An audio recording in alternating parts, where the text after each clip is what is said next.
Okay. Wait a minute. Where'd it go? Where did okay. Oh, that's the Hawaiian tea. I experienced the color vermilion. So I don't know what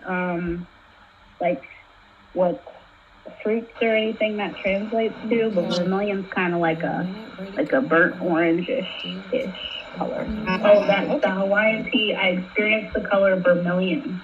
So I don't know what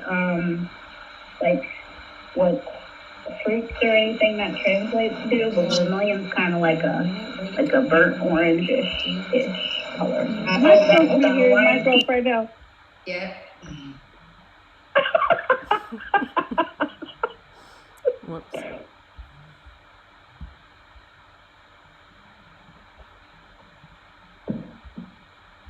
I think Prince is gonna have to make a debut because he's really not having this whole bag situation. What's up, Prince? Oh, you poor baby.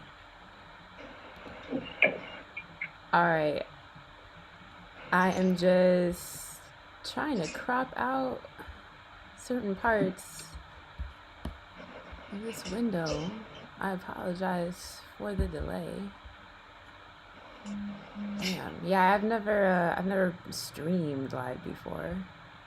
Instagram is enough. Makes it hard enough. I don't know.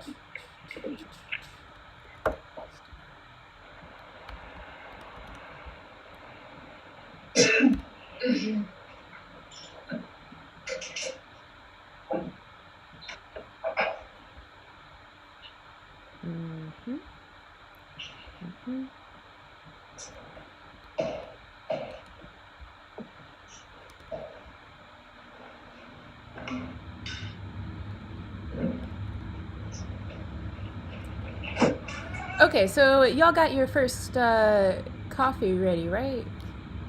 Yes. And handy? Okay. Yep. Delicious. All right, so first off, welcome to everyone who's already tuned in to the Not Caffeinated Enough live virtual coffee roundtable.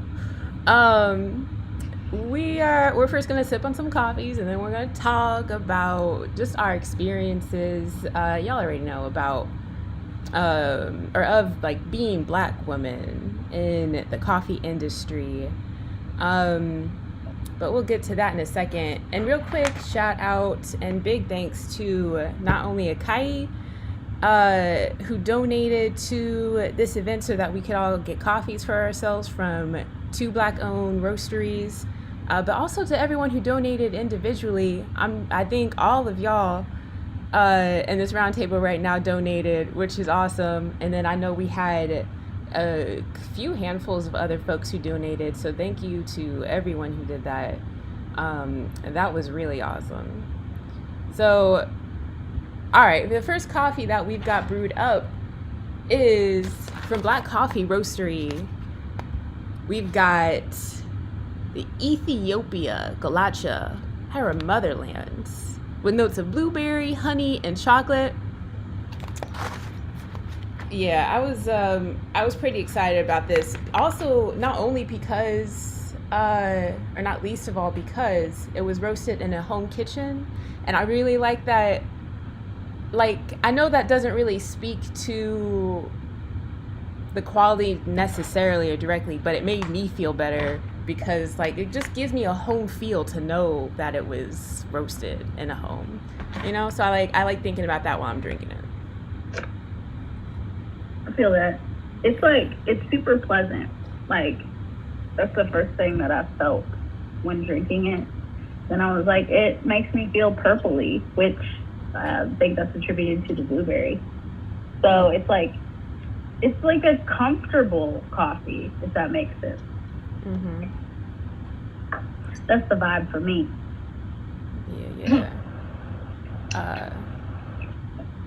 Yeah, I've been drinking it for a few days now, and I am absolutely loving that blueberry note. Like, that's my absolute favorite. I am a cafe au lait person. Like, Lord knows we love Black coffee, but I just need me a little cream, a little sugar, okay? But it does accentuate it, you know? Like, I do get my flavor notes a lot more when I can taste it the way that I'm used to tasting my own personal coffee. So having that like quality boom fruity tasting note at home is phenomenal. Like that's great. Yeah, I'm getting some lemon, dark chocolate.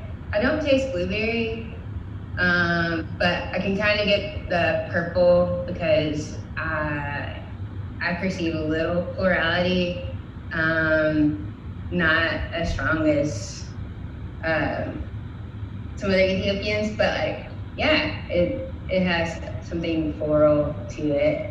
So I could see like a violet, purple kind of thing. How do I get there? How do I get to be able to describe something, aka coffee, like you just described it? How do I get there? Well, it just, for me, it was just tasting with people and picking up That makes sense.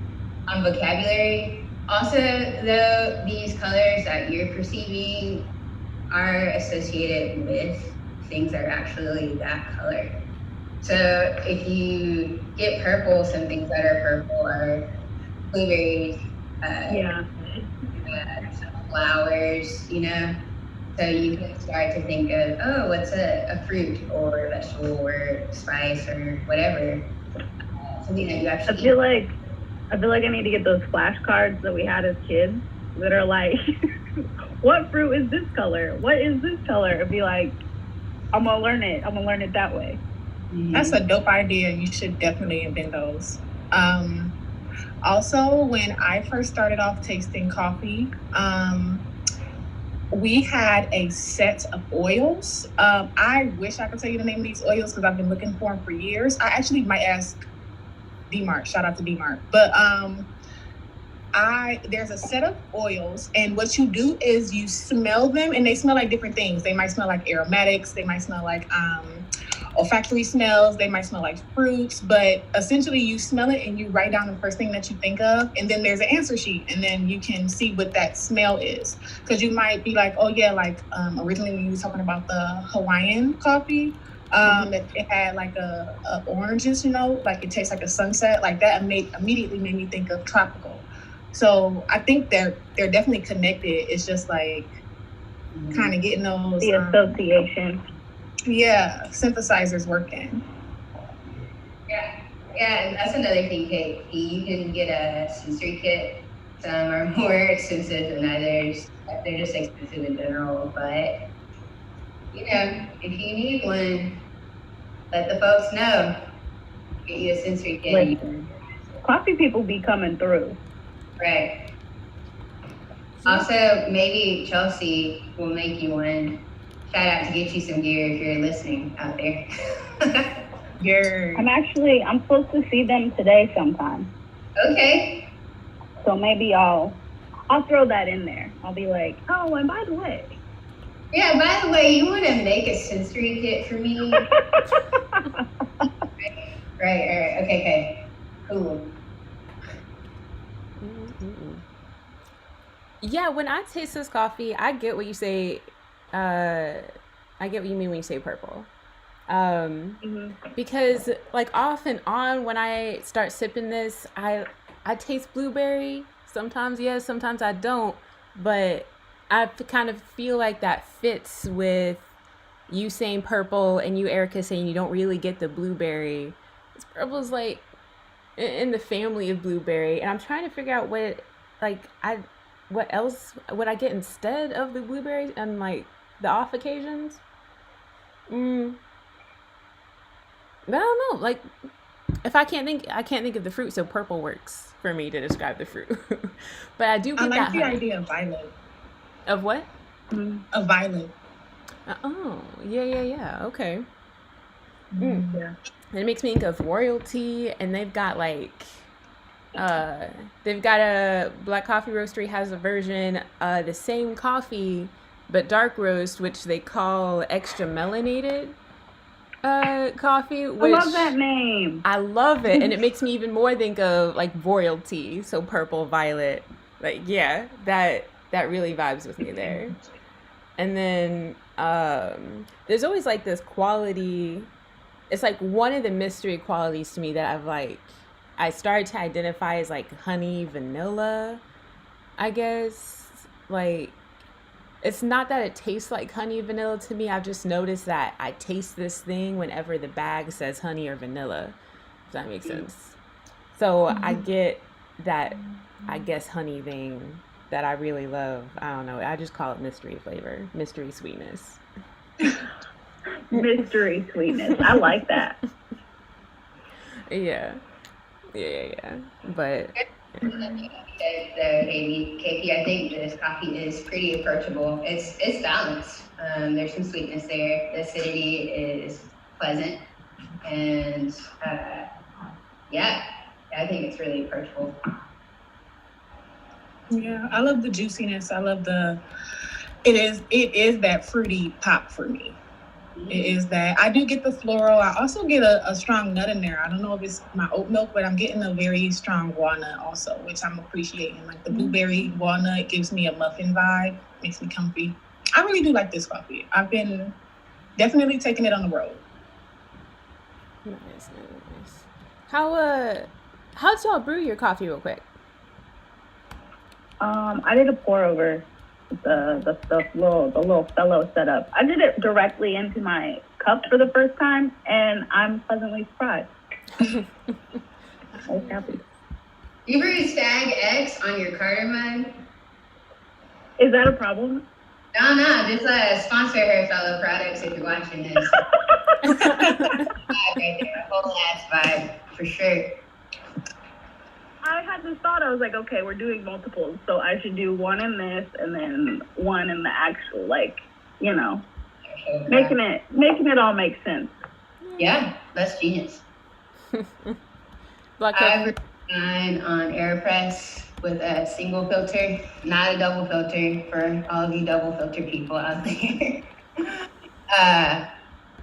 Just a standard like 2-minute, 30-second bloom, stir it. Inverted recipe. For anyone who hasn't noticed, this, I know I don't need to say this, it will become obvious. Erica likes to throw shade on other people's brewing methods. I myself have become a double filter AeroPress user, but it's all good, you know, it is all good. I brewed this as a pour over using my origami, and I've been trying the flat filter, using the Kalita filter with the origami, because I think I saw you posted this, Erica, that it's better, and so I wanted to try it, see if it was better, and I dig it. It's all right. I like using it, but yeah, it made for a smooth cup of coffee today. And Black Coffee Roastery, they're on YouTube. They said that they like your descriptor of Violet and Tatiana. Rad. Yeah. So wait, did flat filter, are you using origami filter or V60? No, I'm using these flat bottom Kalita filters. I know, but you said in comparison. Oh yeah, the origami filter is what I was using before. Cool. So I know we are still waiting for Sydney Patterson. She'll be joining us in a bit. She just got a little delayed. But we can go ahead and move on to the next coffee. Brew that up. Wait, hold on. Tatiana, how'd you make your coffee? Oh, I'm sorry. I did French press. Okay. And I just did, what did I do? That was roughly about 2 scoops. So it was about 4 grams. And then I did not measure my coffee, but I like a well-rounded coffee. So I normally use over the ratio. So I probably use about 1 and 4. And I let it sit for 4 minutes. Nice. So you do measurements how it makes sense to me. Because like I don't have a scale or anything yet. So I'm like, about 2 scoops, about, you know, a little this, a little that. And then I have conversations with some people. It's like, but how are your measurements really? Mm-hmm. Like, it's good. That's all that really matters. I always think I make the best coffee, but I've also been standing in front of like the owner of a company one time and being like, okay, so this is your ratio and this is mine, and I think that mine is better because it tastes juicier. There's more water, therefore there was more flow. You know, like I always can explain how good my coffee is, but then they're like, can you follow the ratio and like also taste how we did it? And I'm like, yeah, okay, I get it though. But so did you feel that you were actually heard in that? Like, were they willing to try your method? Oh yeah. Okay. I feel like a great thing about going to so many coffee houses and being able to experience like how other people taste coffee and how they brew it too is also like, okay, so you do realize the difference between when you measure it and when you don't. It's like, yeah, I do, but you do realize that I also brewed some really good coffee with just my mind, you know? So I think that's why coffee is fun. That's a quote. Yeah, I do think that's really dope to be able to brew coffee with your mind, because you like, that's the dope thing about it is like it can be really scientific. Sure, there's science in everything, but like there's intuition involved too. Like there's so many different ways to do it that it's an art. So yeah, using your mind is just a valid way. So I like that. Like, do you ever wake up in the morning and you're like scratching your head and you're like, man, I could really use some coffee, and that coffee that day be the best coffee in the world for some reason? Like, and it's not just because you woke up, it's because it's like damn, I really just made that coffee. Like, that's delicious. I should do this for a living. And it's just like it absolutely. So like I feel like that is a superpower. There it is. Yeah, coffee is like vibranium. So coffee kinesis. I like it.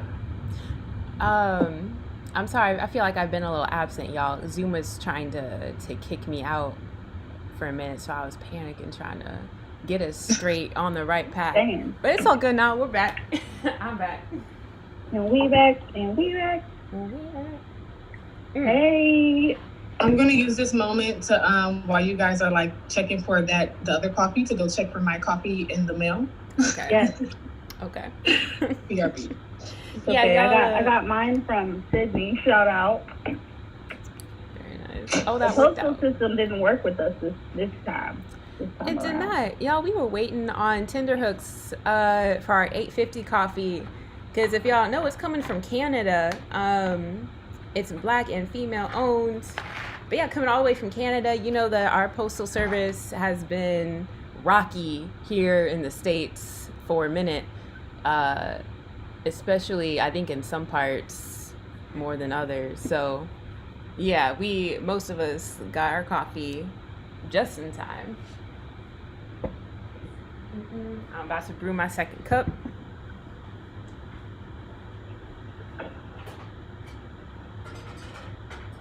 It smells so good. And anyone watching on YouTube or Twitch, if y'all are brewing coffee, we would love to hear what you're brewing up and how you're brewing it up. That would be dope. We can have a little coffee shop vibe going on. The more the better. I'm just like kind of playing Coffee Black in my head as our like music. My perfect coffee shop would always play like hip hop vibe with that'd be like, let's get hype, like let's get through this afternoon or whatever. And then like the mornings and stuff would be like Prince with like hints of who else? I don't know. I've been really into Rhapsody lately, and that's not really low key. So let me think on that. Okay, yeah. I haven't been staying up to date on music really, which I'm kind of disappointed by. You got a lot going on. Yeah, that's true. Woman. Whenever anybody's like, oh, I'm like behind on that. I'm like, how are any of us on track sometimes? Because there's a lot. There's always something. This is true. That's a good point. These days, like, to get my coffee vibe, or like coffee music playlist going.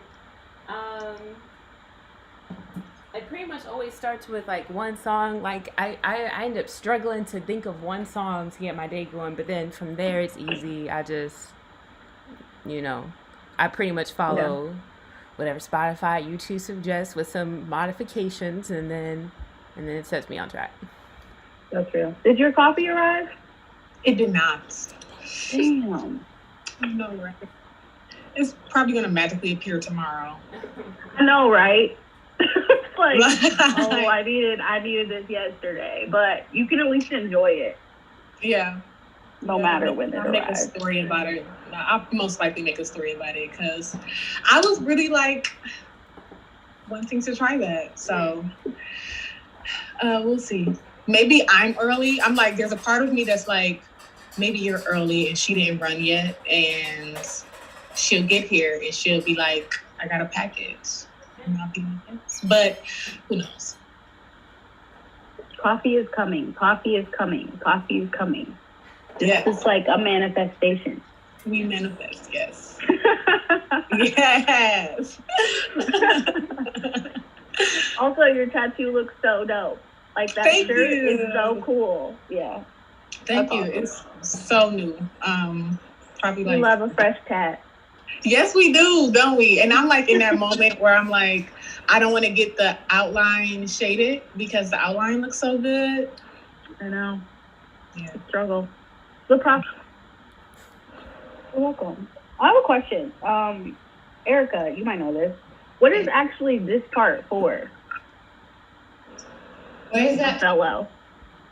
It's where this sat in it, and then it's like it goes under this thing.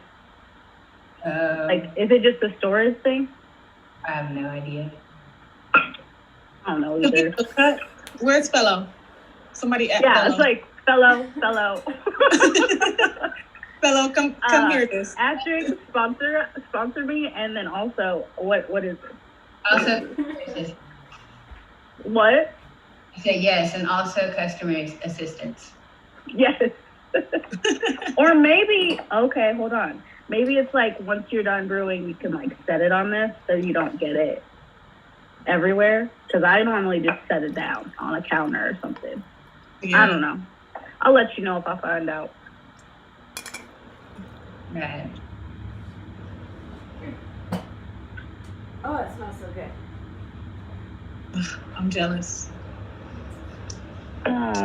You'll get there. I wish I could like send you some through the screen. You know what you can with your Oh, fabulous amazing. descriptors. Yes. See, look at Alright. that. Look at Coffee Goddess. Mm-hmm. All right. Yes, send me This is- there. Take me to the The rainbow. magic. Oh, look at that not caffeinated enough mug. Hey, Oh, you like it? You like better it? plug that merch. Go Okay. ahead. Shameless plug. Okay.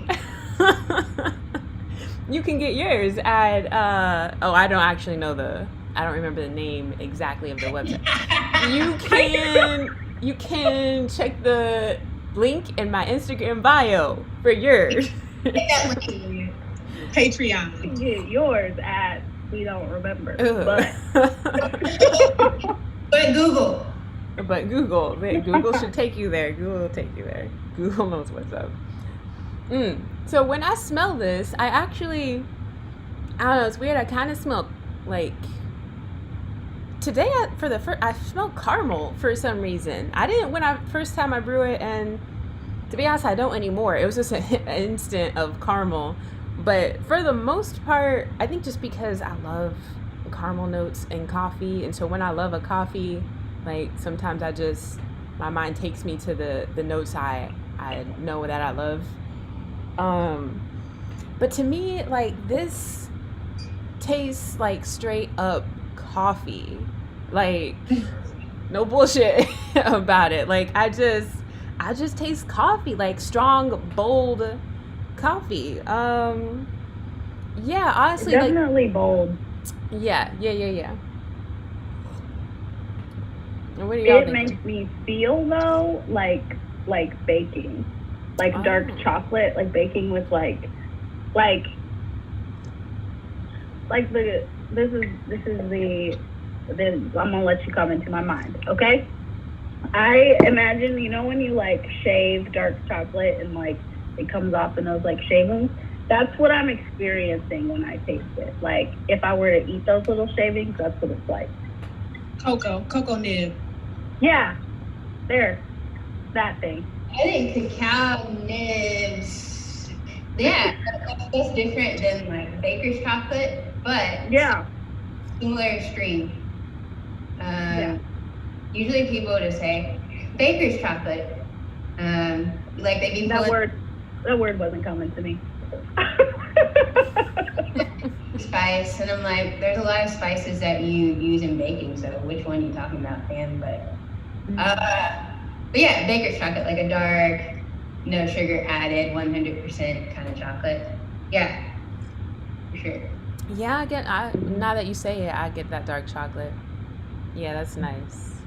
Can I know all the things? Like, where is it from? How is it processed? Asking all the questions. That's a good question. Those are good questions. Y'all, Erica, you probably could answer a little bit more about the Mocha Java blend. All I know about the Mocha Java blend is that's a blend from two different, locations, and it's one of the first coffee blends to be made out there that really hit way back when coffee was gaining in popularity. It is, I believe, washed process. Sumatra and Ethiopia.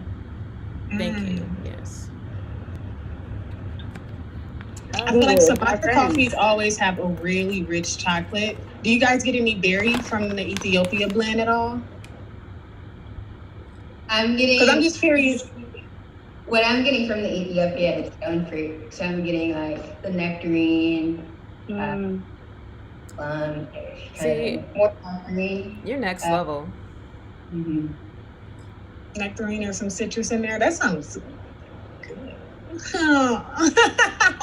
It does sound good. That's crazy that I'm getting I feel like almost the opposite by just, or maybe, I don't know. I feel like I'm cheating by just saying it tastes like coffee. A good note to kind of marry with orange because people candy oranges too. I think what you're tasting is like a sugarish candy variation, or like you smell that first hint of like whatever sweetness is coming from that. See, you're doing great describing it, and we're the ones over here like tasting it. I'm like, wow, that makes sense. You're here with us. But I've sat with, I love to hear people talk about, I don't know how to taste coffee because I like cream and sugar in it. I like to hear people talk about it, and then I can taste it and be like, wow, or like the first thing I think, I'm like, wow, okay. I'm also interested in what the 3 notes are on the bag. Are there notes on the bag? No, there are no notes. Okay. No, I did. I was looking on the website though. Oh, yeah, thank you. There's not a lot of info on the bag itself, and I think that's because it's part of that, the idea of making coffee, not intimidating, Three Keys kind of has a similar, I think, goal of not overwhelming people of, info on the bag, which, I feel you, I would want to know the same things. But yeah, I think the goal is just to be kind of more inclusive and not be I know a few years ago I might see Ethiopia or the process or the varietal or whatever on the bag and be like, I don't know what to do. There's all this information on these coffee bags and I don't know what any of it means. How am I supposed to figure out what beans to buy? Just give me coffee. So, everyone's, I guess, always at different stages and evolving and whatnot in their own way. But yeah, I think that's the idea behind not having a lot of info. I do like that I see more variety out there, as far as how people package their beans. We got some folks that look like us in the industry, that put more information on their bags, and some that go a different route. I just like seeing that we're not like all like feeling like we have to adhere to a specific way of either tasting coffee, describing coffee, roasting coffee, or packaging coffee, you know? That was a wild tangent that didn't have anything to do with what we were talking about, but yeah. I love to hear. Like it. Like, honestly, I do agree with what you're saying, because like just thinking about people like my family or like my mom, my cousin, if I send them a bag of coffee, they aren't going to read it to be like, oh, okay, like this is what we're expecting. They're just going to expect a really good coffee from me because I know that information, right? But in the same breath, if I like sent a bag of coffee to like one of you guys, you know what I'm saying? I'm going to be like, okay, well, I know that this person likes whatever. But one thing about the information on the bag is that it allows me to understand the coffee better. So like, for instance, when I received the Black Coffee Roastery bag and I saw that it was Ethiopian, I was like, okay, I kind of know what to expect. I love Ethiopian coffee. I've had it in multiple coffee houses and it always tastes fantastic. Always tastes grapey, always tastes stone fruity, always tastes really juicy and rich, right? Love Ethiopian coffee. So I knew I was going to like that. But when you find out where it is from other places like Brazil or Guatemala, you kind of know what to expect. I know to expect a citrus. I know to expect a brightness, right? Like, so that is why I anticipate the information on the bag, not necessarily because I know where Oaxaca is. I mean, it's in Mexico, but like not to be like, oh, okay, I know it's from this place and, you know, let me go Google it or whatever. But like to know, okay, it's an Arabica coffee and it's this many altitude, this many elevation. There are so many other people who know so much more about this than I do, but it helps to know that. Then you can talk to other people and be like, yo, if it's 1,500 elevation, like, does that help or hinder? And then you can like, you know, understand just a little bit better, like, okay, that helps it taste. I don't know. There can be a multitude of reasons, but those are the things I listen out for. Shout out to Alicia Adams. She taught me a lot about tasting coffee. And also to like answer your question too about just knowing how to expect those flavors is definitely tasting a lot of coffees from a lot of places. And even if you're just like, this tastes like a tire, that is like normal for real. Like I've had a coffee once that tastes like soy sauce and that's a savory note. Like it really is. So like experiment. It's key, but yeah. I don't know that that's my tangent. or a soy sauce coffee, but it's like no, that does like bring me like great reassurance because I consider myself just such a newbie with like actually like tasting coffee because I'm over here like it elicits like feelings for me, which I'm just highly emotional. Not surprising. So I'm always like, oh, this like reminds me of this memory. And then usually there's colors associated with that. So then I take this whole journey of like, but what actually am I tasting? So like, even I've like always been like afraid of being wrong because of the rooms I've been in. Like when I learned coffee, it's like, I'm just standing around with a bunch of bros that are like, oh, this tastes like bergamot. And I'm like, I don't know what that is. I don't know, like that's Earl Grey, but okay. See, if you say that, I'm like, okay, I know what Earl Grey is, or like, I don't know. I'm trying to think of like herbs that I just remember standing there like, I've never even experienced that. Like, I don't know what that is. So how can I associate if it's something I've literally never experienced? Okay, but I like your idea of going on a memory too, because like, just like you say, you're like, okay, this.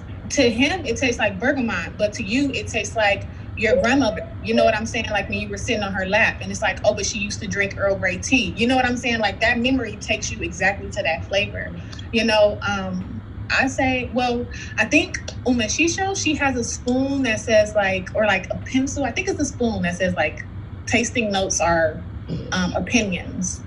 And So true. That's the truth, period. Like, there are a lot of people that's gonna fight me on it, fight me, but in the same breath, like, it's the truth. Like, but it is still an entire look, there it is. Period. There's a plug. Taking no for opinion.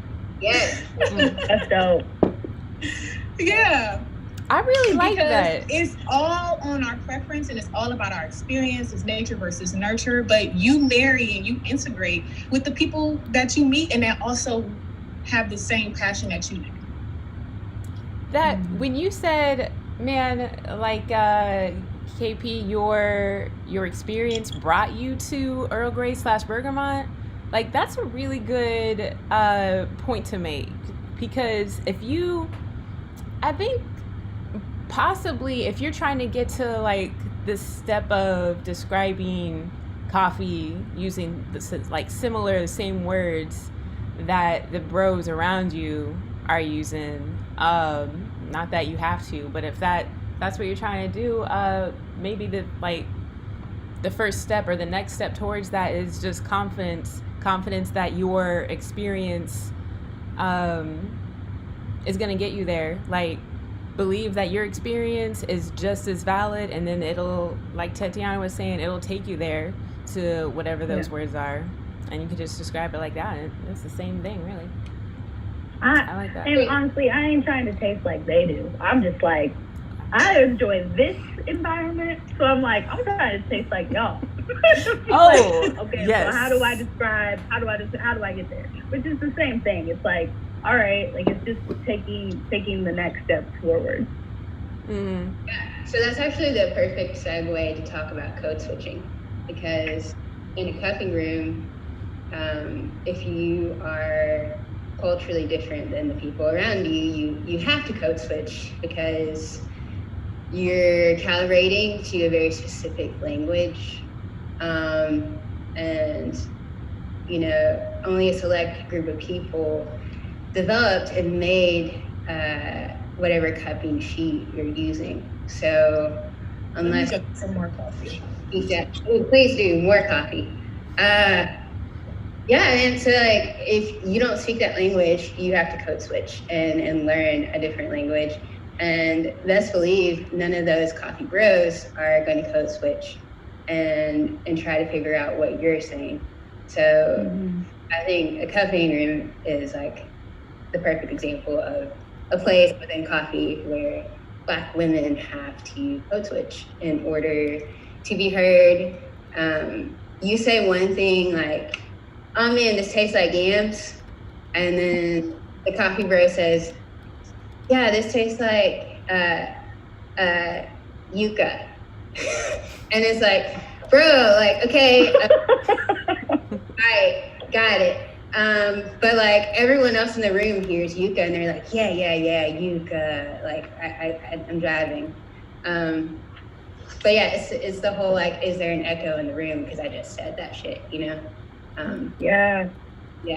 So you gotta code switch to that cupping sheet, the scoring language where you get left behind for sure. Have y'all ever experienced like something like that? But like, I don't know, like you try to think of a way or wherever successful in like not code switching, like getting them to understand you without conforming the way that you talk. Like yeah, okay, like you said, what was that word you just used? Okay, I don't know what, I've never heard that. Like, it's a root vegetable in the Amazon. But okay, go ahead. Okay. So like being like, okay, yeah, like you just said uka, and just so you know, what I said is actually the same thing versus, so like, I'm wondering if anyone's ever been able to do that and get the other person to be like, oh, okay, yeah, instead of just like feeling like you have to just agree, which is the route like I always have to take, like, okay, just like nod because you didn't understand what I said, and I don't feel like I'm gonna have success in explaining it to you that we just said the same thing. Like, I don't know. Have y'all ever been successful in that?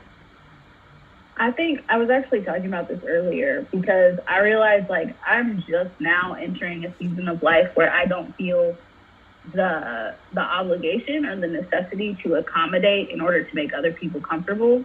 And I think that it's like I've never like pushed back, I guess. Like I've always been just like, okay, if that's what it is. Like partially because I'm like, it takes a lot of energy to be like, nah, this is actually what I'm experiencing, and this is what I said, and this is what I mean. Like it takes a lot of energy to do that, and I have not ever really had the energy to do so.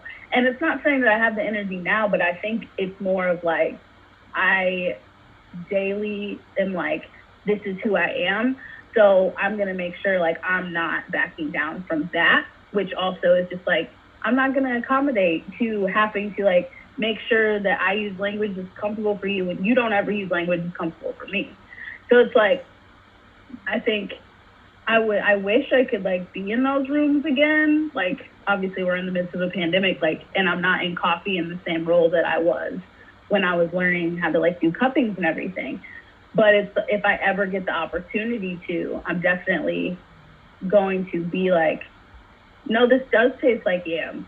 Or this does taste like collard greens, or this, you know, like things that are part of our culture that it's like, just because they don't, like if they haven't had that experience, like why shouldn't they have to feel some of what we've already felt?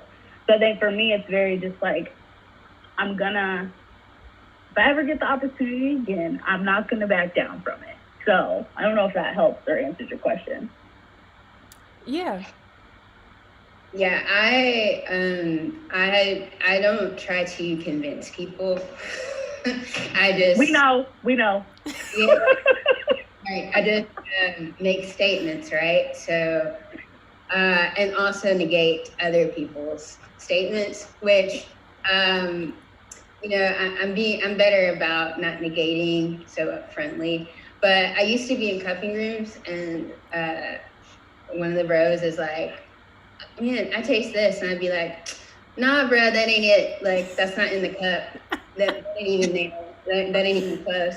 And they would get their feelings hurt, and I'm like, well, if they can do it, then we should be able to as well. Because I've gotten that so many times. Like, yeah, no, they just give me a crazy look. Like, nah, you're wrong. It's actually this. We should be able to do it too if we know we're right. Yeah. So I think what's more is to put in the energy to actually calibrate, instead of saying this is the standard and you're not there, to say, okay, you're saying this, I'm saying this, like let's like work our way to a mutual point of understanding. But my thing is, like, I don't think people are out here trying to understand the Black experience. I don't think people are trying to understand the female experience or femme experience. And so, yeah, like, I don't put the work into convincing unless there is a matched energy. Yeah, like reciprocity. Like, you want to do it. Yeah, that makes sense. Yeah. Because otherwise, why am I going to keep trying to like, get them to see something they ain't trying to see, you know? Mm. So. Okay. Yeah,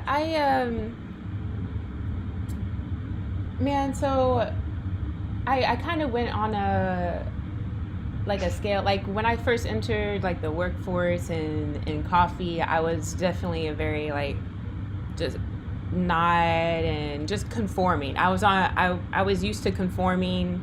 I'm used to being non-confrontational, and so that just kind of aided in feeling like I had to conform.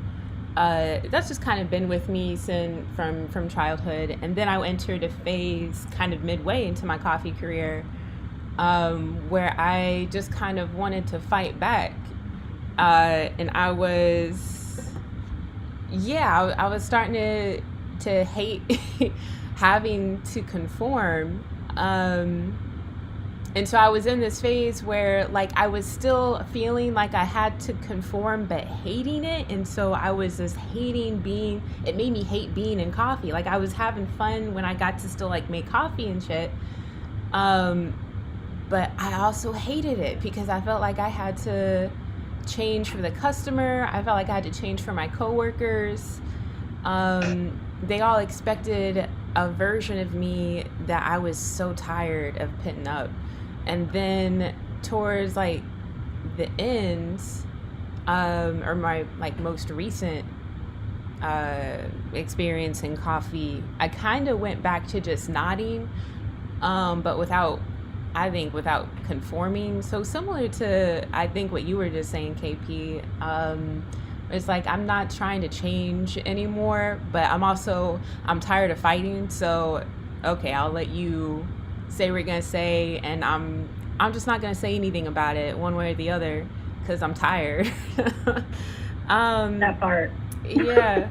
Yeah. So, man, just having like the ability to talk however I want, like with y'all and like this online community I found has been so refreshing, like unbelievably refreshing. And if I get back into coffee, like I don't think I could do it unless I can bring this with me, like somehow incorporate how I've been able to be with y'all into the coffee, like the rest of the coffee space. Wow. It's coming. I hope Yeah. so. Yeah. Yeah, I think it's okay that some of us are tired because others of us are working to what's the word? I'm trying to use the appropriate word. Basically, like I stopped code switching once I realized that coffee is black, that coffee is brown, that coffee is thin. And so then I'm like, oh, like I'm actually what everyone should be calibrating to, you know? So like I'm about to stop code switching. Like either you like that coffee is black or you don't, you know? And I think that's what more people are out here saying. And so it's going to push. And you know what? Like, I don't think Black people are gunning for like making everyone assimilate to Blackness. It's just, it's here, and either you drive or you don't, you know? And that's gonna be the difference, is that whiteness demands that you conform, it demands that you assimilate, or you don't survive.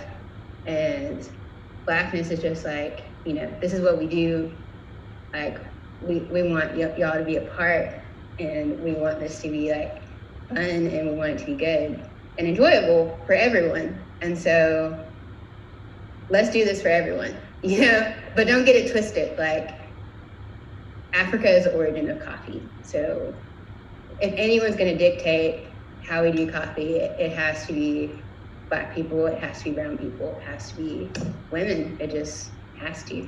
We're gonna put that all in quotes. That's gonna be the plaque. That was great. Yeah. Switching gears just a little bit. I can't help but think of like times when I have been used for my Blackness in the workplace. You know, like it's not real. Like conjuring up a specific example. I worked at a place since the like the most recent BLM protests, because obviously that's been going on for a long ass minute. But like this most recent where like there's suddenly a lot of people who are trying to be woke, or at least trying to make other people think that they're woke. So I worked at this coffee shop where the owner, I mean, don't get me wrong, like I was qualified for the job. It was like a management position, but it couldn't have been more obvious after a very short time that I was hired because of how I looked. Um, what made it obvious was that, like, I was clearly being used. Like, I even had a conversation with the owner explaining how I wasn't quite comfortable with how I was being used and what I was being asked to do. And they would nod and say they understood. Thank you for telling me. But then they kept asking me to do the same things. And no matter how many conversations I had with them, they just always acted as if they were being attacked, not just by me, but just by others. No, they were this was a white woman, and they were the ones who were being misunderstood. They were the victim in every situation. It's like, I feel your pain. I hear what you're saying, and you're preaching like forgiveness of others, but it always seemed to apply to just herself. And all I was trying to tell her is like, hey, can we all just kind of like respect boundaries and forgive I don't know, each other when we don't want to be like used a certain way. So nice. Yeah, and anyway, it was just like yeah. Um, Sorry, what'd you say? no, it was extremely frustrating and disappointing to continually be used like that, despite having like real conversations. Like, this was at a point where I was like not trying to conform anymore. I was done with that part. And so that's clearly what she expected, though. Like, that's what she wanted. She would also try and like use me to console, make her feel better. Like, she thought that she was being accused of being racist, for instance, online, and she would try to use me as like emotional support to tell her that, like, no, you're fine, you're not being racist. Like, that's not what I'm here for. I'm here for a job. Yeah. I'm That not is your not your emotional job. support. It's You're not my being job. Yeah. Like, what's y'all's experience with that? Like, when you know you're being used for your blackness. I think, well, right now it can feel even more exhausting because it's like there was a hype, I mean, George Floyd changed the world. Like, Taryn and I often talk about how, like, in our life, just even as like Black business owners, for us, there's a before George Floyd and an after George Floyd, and that's just the reality of it. But that's not everyone's experience. Like, that's our Black experience, to be like, okay, well, before this incident, nobody really cared. Like, and if they did care, they weren't loud about it. And so it can be really, really frustrating when it's like, okay, now you want to be loud about it, but you also want me to do the work for you. Like, we've been doing this work, like, even before. And it's like, there are a long list of names that we've been saying, but until this one that you had to watch for far too long on a television screen, and it was long enough to make every even white person uncomfortable. Now you're on board with us. And it is exhausting. And I know that, like, in coffee specifically, I've definitely been tokenized. Like, there was a shop that I got a management position, and I felt like, wow, I finally, like, worked my way up. I finally earned it. And there was a moment where they had asked me to go pick up a check from, like, somebody that was going to make a donation to the space. And the way that it was conveyed to me was that I was literally just going, picking up the check, and then I was going to bring it back into the office, like, the next day. Like, simple, whatever. I get there.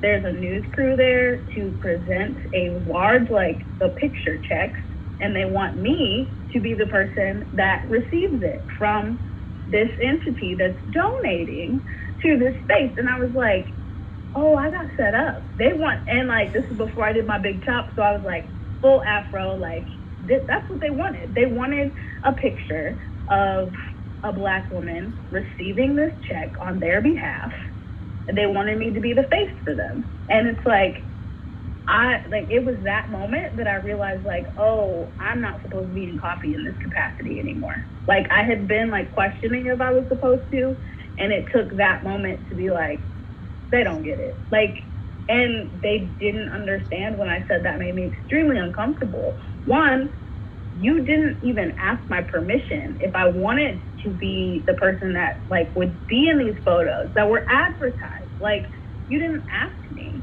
You told me that I was going to be doing one thing, and it was way bigger than that thing that you told me.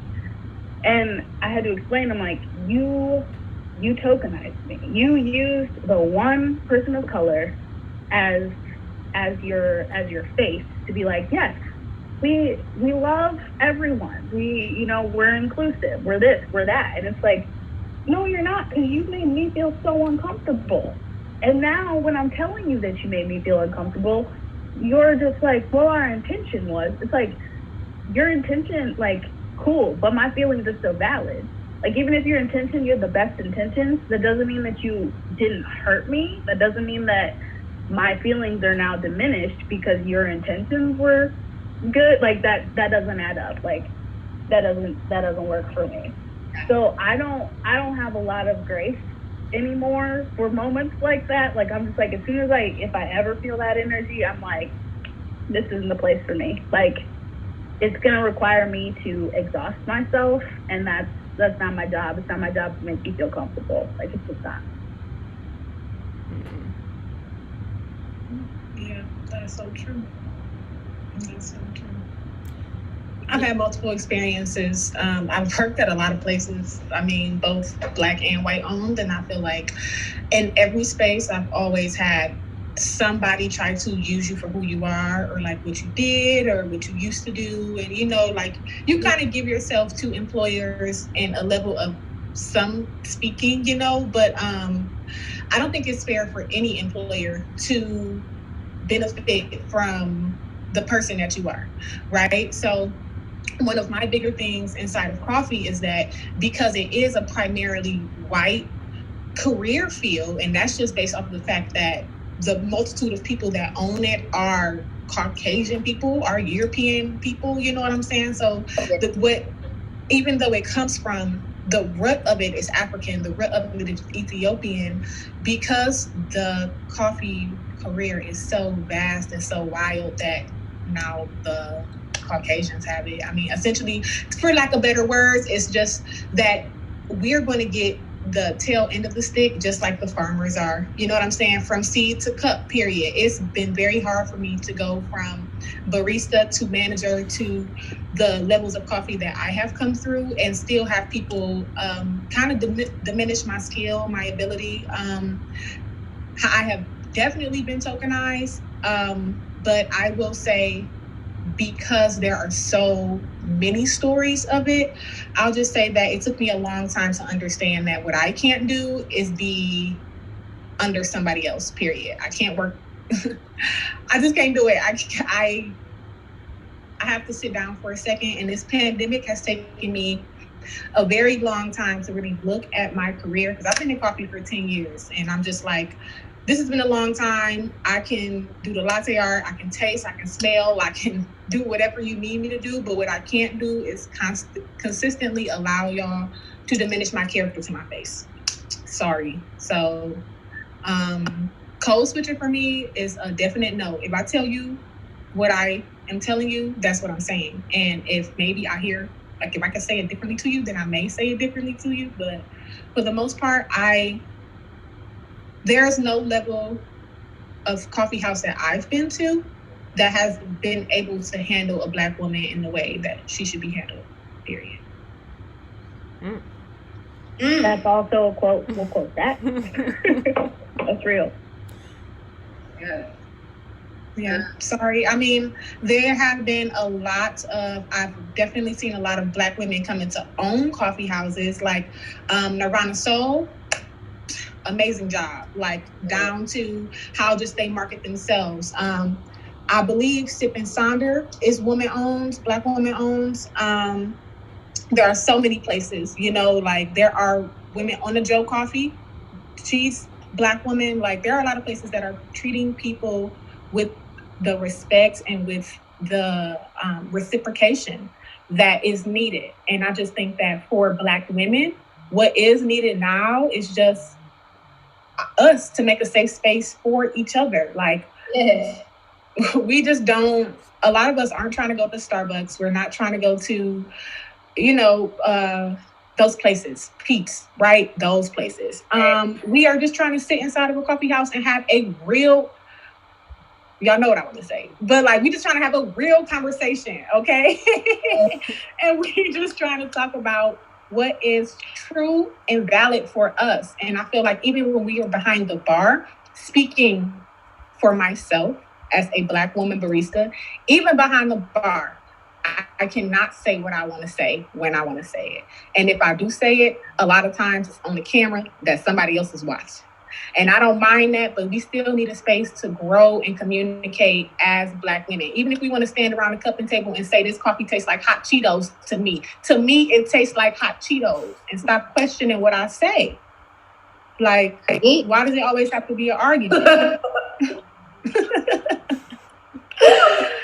I love that. I love all that. If this coffee tastes like chicken, it tastes like chicken. Well, Period. That's what I said. not umami, chicken. Bro, let's get Like, that. Yes. Yes. Yeah, organization. I, as a straight passing, lighter skinned person, who has been in a lot of white spaces, I think I'm often in a position where people want to tokenize me, but I resist. And so I now am at a place where I can use tokenization to my advantage. So it's like, bro, I'm the only Black in here? Okay, I'm about to turn up, I might be approachable, digestible for you, but bro, like, it's about to be a turn up. Like, if I'm gonna be the only Black, I'm gonna be Black, So yeah, I've had some very similar experiences, Nikki, and people wanting to find resolution for their white guilt in me, people wanting me to be their educator when it comes to race, but also denying my experience. And I'm like, bro, there are professionals who actually get paid to educate you on race. So go pay a Black woman to go teach you about that if you need one. Right. Or run me a check. Like, run me a check. If you really want me to do that, cool. Right. So yeah, I've been in some similar situations like that. But like, going back to what what's being said about people using you for who you are and what you've done, I'm on this kick, and it's not a kick, but I'm in this place where, like, no matter what's written in someone's contract or language about their company, no one owns my intellectual property. So yeah, like, it's time out for people using Black women and using femmes for their intellectual property. Yeah, so like, it's like, if you want me to like establish something for you, teach you something, you can pay me to do that. But also, like, you don't own any part of me, including my intellect. So yeah, I just try to use the tokenization, as a weapon. I weaponize tokenization, to put it plainly. That's another quote. That's good. That's good. Yeah. You writing these down, KP? I'm not. I'm hoping that, like, I can. Wait, is there a way for me to watch this later? Rewind the tape. Yeah. I'm pretty sure YouTube will save it for us. Keep it alive. Yeah. Okay, because that's the problem I've been having. I'll be like in the moment of a conversation, and then I'm like, I need to play that back, because there were so many moments I was like, ooh, that's good. Yeah. Take me back to school when I feel like I don't know if I should be taking notes or just listening to remember. Right. Like, what do I do? Yeah. Weaponized tokenization. Going back to what something you just said, Tatiana, about like, there's a lot of like you haven't encountered a space yet that can handle black folks or black women being in the space, being themselves. There's a lot of places that it's like I can't say that, at least the specific places I'm thinking of, that they try, but they do try to act like they're trying. You know what I mean? Like, Yeah. it's like they're pitting on this Everybody's front. an ally till they have to be an ally. Yeah, I mean, like, allyship is cool. It's necessary. It's needed. It's welcomed. But like, really look at yourself. Like, if you've been accused of shit, like you don't think that you've done anything wrong, but you have been accused of maybe stepping over some boundaries or encouraging racist behavior or just ignorance, like, take a step back, look at yourself. Don't jump to the defense. There's just a lot of places that are doing that, where they're like, we're good people. Look, we got this diversity class. We're hiring. We just hired a black person. Look at us. Yeah. Like, okay, that's cool. But it's really like that lady that I was talking about. Like, she really, more than anything, wanted to convince other people that she was a good person. Like, it was clearly that was her goal. Don't let that be your goal. Let it be right. Like, it's not about you. Like, it's not about you. So don't make it about you. That's where I would get tripped up. I'm like, so when did this become about you? Like, when did that switch? Because no. Oh wait, but Nikki missed that statement. Don't make it your goal. Make it what? Make it. Oh shit! What was I saying? Don't make that your. Don't make that your goal. Make the goal to actually facilitate, like, the change. Like, the goal shouldn't be to convince other people that you are good. Look at yourself. Look at what changes need to be made so that you can, like, help facilitate the change that you're trying to convince other people you are a part of. Yeah, that's really all you can do, is focus on yourself and how you can help other people, not how you're presenting yourself. Like, not only that, you know what I mean? Yeah, I do feel like there are a lot of places that love to say, like, oh, I have black friends, I have black customers, you know what I'm saying? And then they're like, I serve black coffee. Like, what makes you think that I don't like black people? I have Ethiopian coffee on my shelves. Like, that's cool. But look at the fact that you only have 2 black people that work here amongst the 12 people that are here. You know what I'm saying? And you are in a predominantly black city. Like, let's question those things. You know what I'm saying? But, like, what you expect is, like, accolades from other people that are not your counterpart, but you aren't helping the community whatsoever. Like, you know, I've seen a lot of people use the mindset of, well, I am an ally, to get away with not really supporting that community. You know what I'm saying? Like, you get the money from the locals, but what do you spend the money on? Is it on you and your family? Or are you actually getting out here and filling these food fridges? And are you actually, like, doing what you have to do to support the community around you? And if that's a no, then you need to question what your morals are actually. What is your mission really?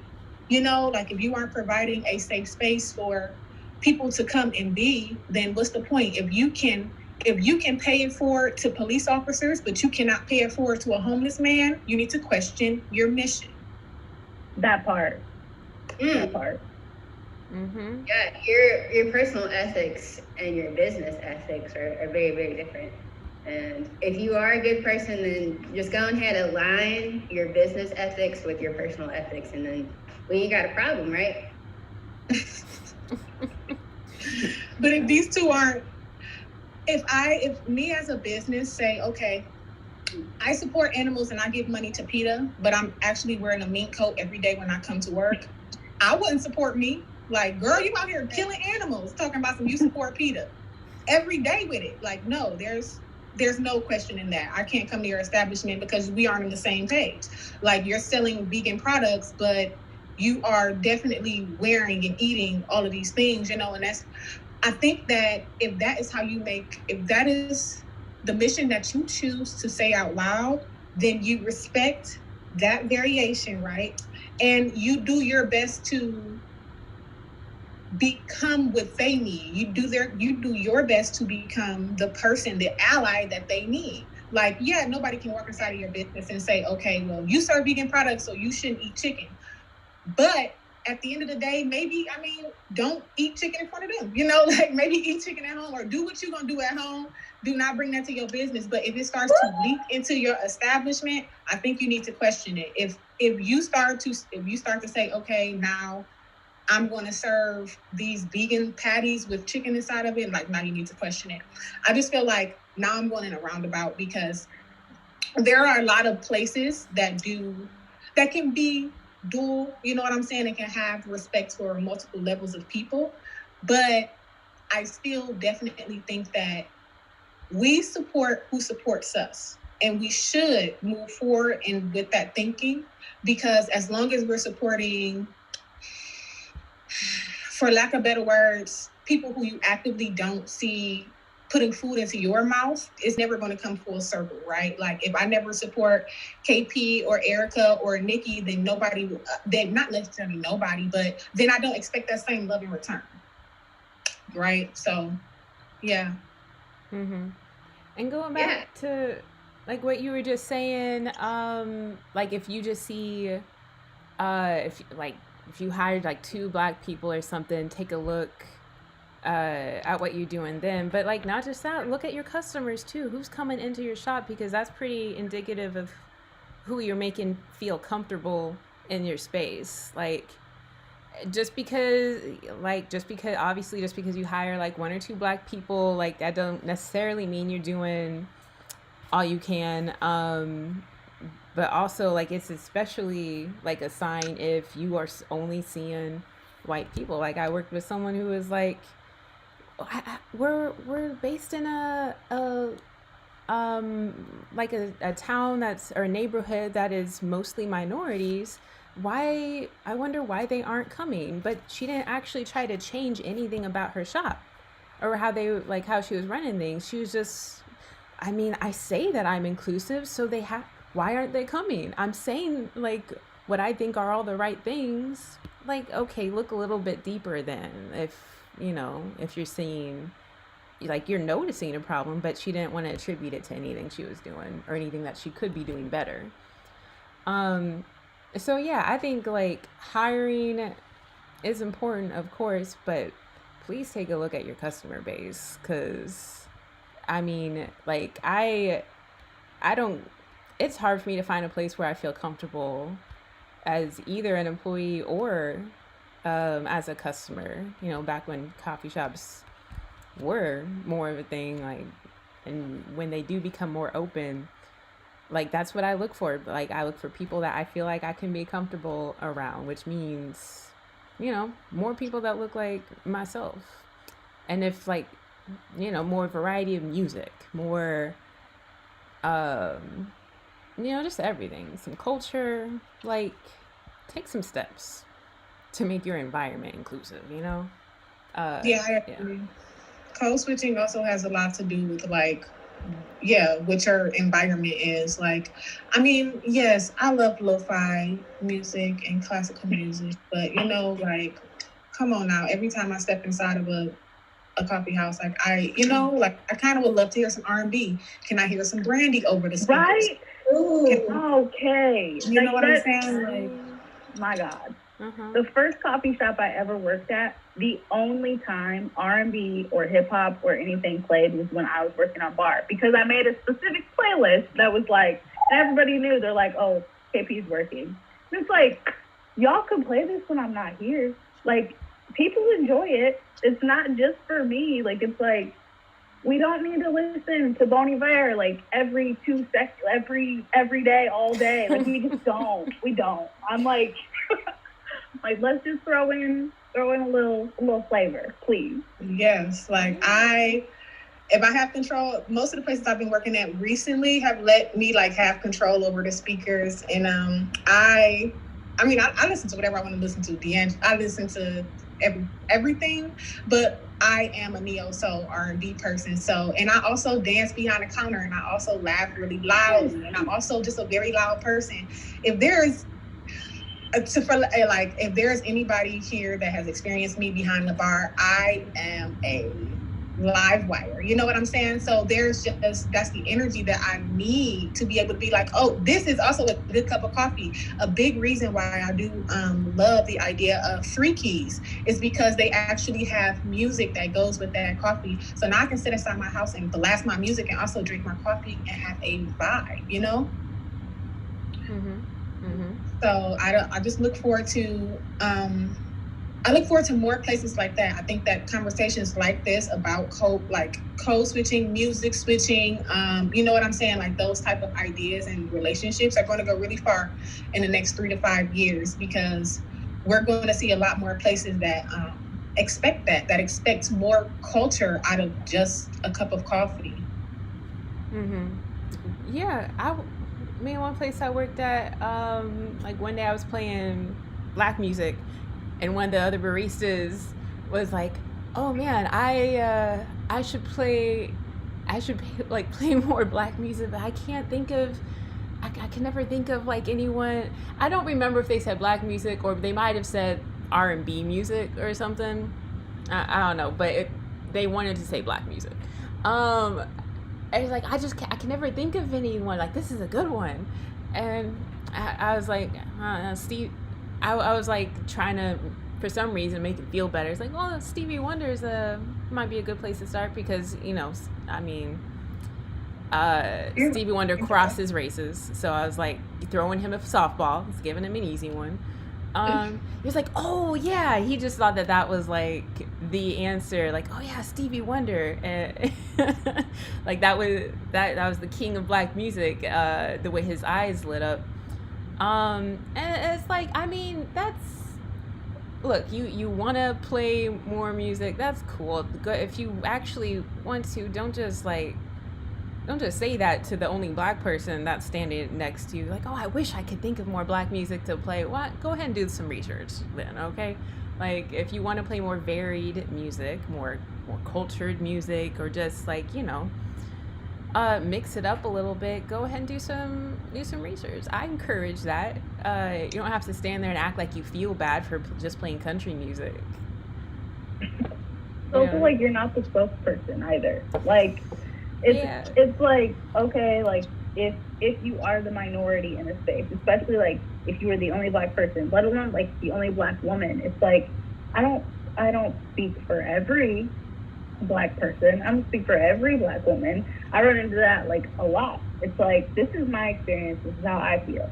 You might, like, any one of us could have a conversation and we might all agree, but there also are moments where we might not agree. I mean, Erica and I disagree all the time because Erica's wrong about cold brew, but that's neither here nor there. Wait. Keep going, KP. I won't derail. Yeah. But, like, you know, it's just like, it's, yes, like, they can be more inclusive, everything, but it's also, I would always just get exhausted where it's like, if someone comes to me and they're like, well, what do black people feel about this? And it's like, this is how I feel about this. Like, so you might ask someone else and they might feel differently, especially like there's a difference between what a black woman will feel versus a black man. Like, Taryn and I don't agree on everything. Like, when it comes to like our black experience, there's no way we can. But it's like, that doesn't mean his is wrong or mine's right or vice versa. It's just like, that's just the way it rolls. Mm-hmm. But what, Erica, what you had to say? No, nothing. Nothing at all. Yeah, I be in places where, because I am a black woman and, you know, I for the most part identify as like, you know, Democrat, I'm on, you know, the left-leaning side, it's automatically assumed that I'm into pretty much absolutely any conversation where the topic is like left-leaning. like whatever, especially if it's a white person, particularly white men, they assume that whatever topic is on their mind, if it's political, if they're a Democrat, they can talk to me about it. Even, to be honest, if they are like not all the way conservative, but on the like more conservative side, they feel like they can talk to me about it. I think partially because I'm light skinned. Yeah, like they just use me as a sounding board for anything. And it's like, yeah, just because I have some melanation in my skin, it doesn't mean I'm hip on every single subject. It doesn't like it doesn't mean that I know all the politics. It doesn't mean that like you can that like I speak for a race, because like a conservative leaning person was like, well, I mean, sometimes like, what do you think about, like, so a lot of people have arguments against Trump in this area, but what about Biden when he has like does this thing that's similar to this Trump thing? I'm like, what? Why are you talking to me about, like, where did this first of all come from? I mean, I know that you want to feel comfortable with me. You want me to feel comfortable with you. You want to act like we're comrades here, that we can talk about anything. You're one of the good ones because you can bring up politics to me. Like, it doesn't mean I know what you're talking about. It's like it's not your job. It's not our job. It's not, and I don't even agree with you. Like, I'm not trying to make you feel better or have you like. It's like they were trying to get me to side with them about, like, they were talking about, one person in particular was talking about like protests, BLM protests, and was like, well, what about the looting? It's like. And they were face palm. What about it? I built this country. What about it? Yeah, that's my granddaddy Target. He told me to go over there. Exhausting, man. Just like the first sentence out of his mouth, already I'm exhausted. Please don't use me as a way to try and understand the entire Black community. I don't have the words for you. I'm not going to side with you. I'm not going to convince you of anything. Like, you're clearly not trying to be convinced.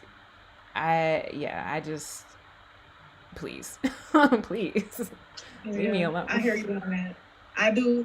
Sometimes I do enjoy the petty that comes from me when I'm like, okay, like, you want to really talk about this? Do you want to talk about the things that I see on TV, sir?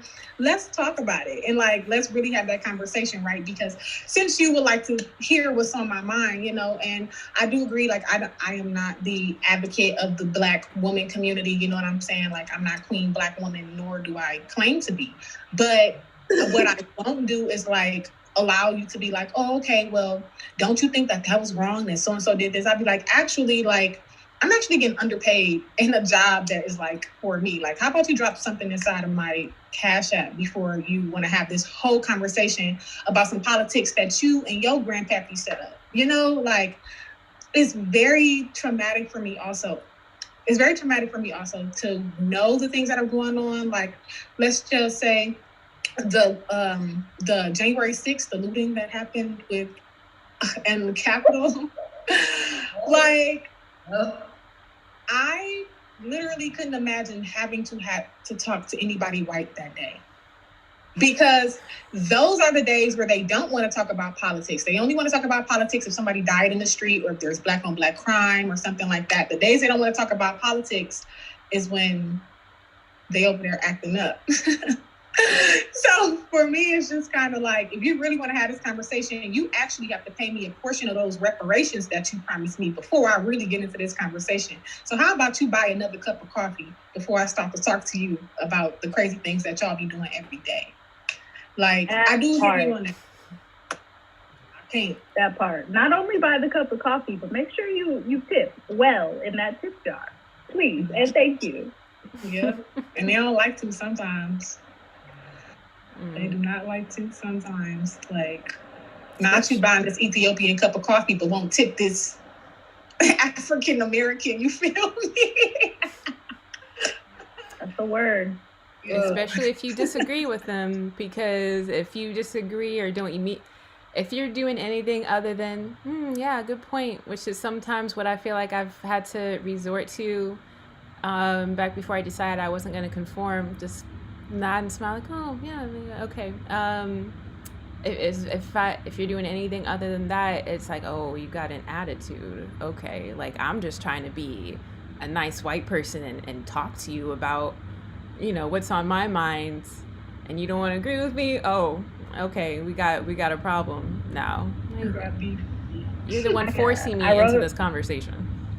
Yeah, I wrote a poem about that this morning. I woke up like very frustrated about some things going on in my personal life, and I was like, even when I express with very valid points the wrongs that have been done, I am perceived as the angry Black woman.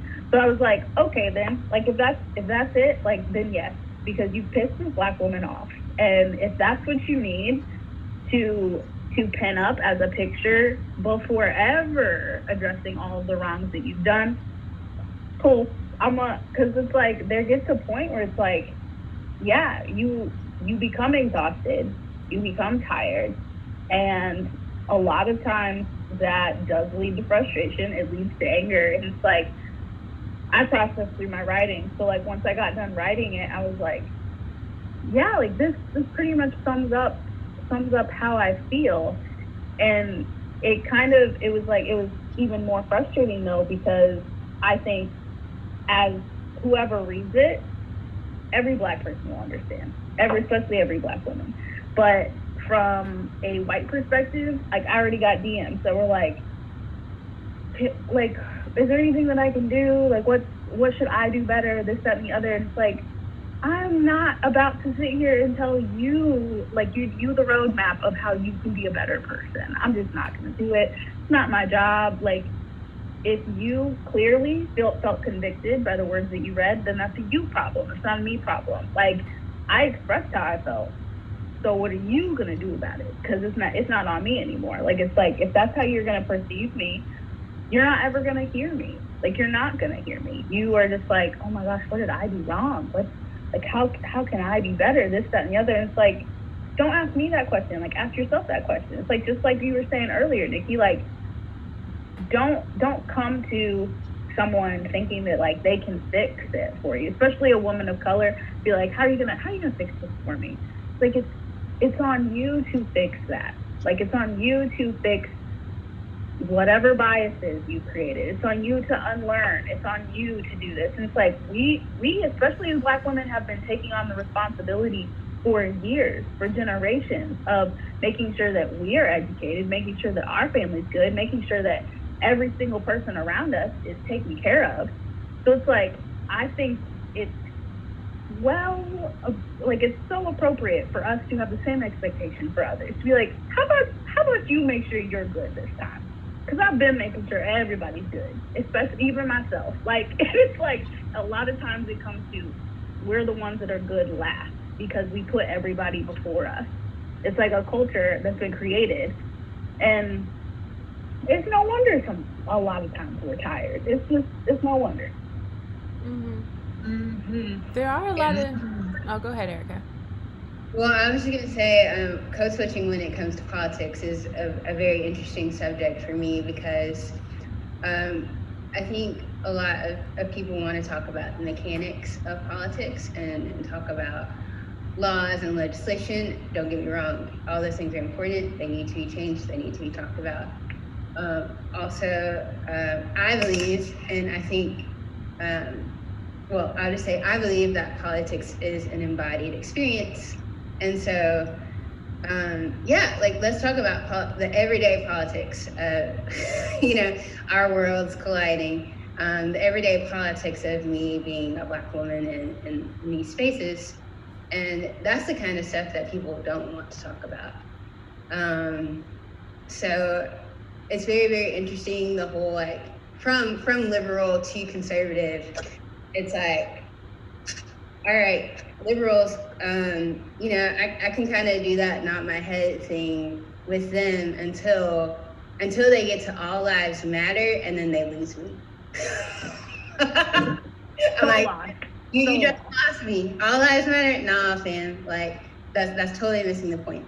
And then, you know, conservatives, I feel like there's often, you know, an assumption that people make, and then they start talking to you from those assumptions, and it's just like, bro, like, personally for me, like, unless your politics is embodied, unless like those things translate to where you spend your time, where you spend your money, and like your everyday interactions with people, I don't want to talk about these things that don't come down to the things that Black people need, i.e. we've been talking about reparations and all of that. So yeah, it's very interesting conversations, especially in coffee houses, cafes, that started off as spaces for men to talk about how their politics are.